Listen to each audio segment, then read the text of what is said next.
Banner Contract started using CheckProof 18 months ago. They took it on predominantly to do the pre-start checks and the deviations, servicing and whatnot.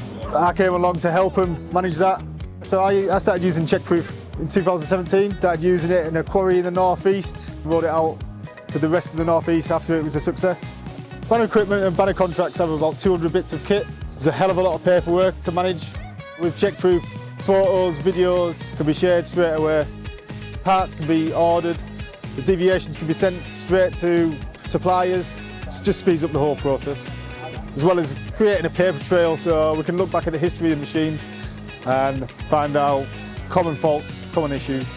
Yeah, so at the same time as taking on CheckProof, we started with the ISO accreditation for ISO 9001, 14001 and 45001.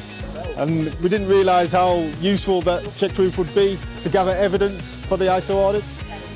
The auditors are really impressed with how quickly you can gather the evidence for them, all the different evidence that you can get, training, environmental, the servicing, the defects, it's all in one place.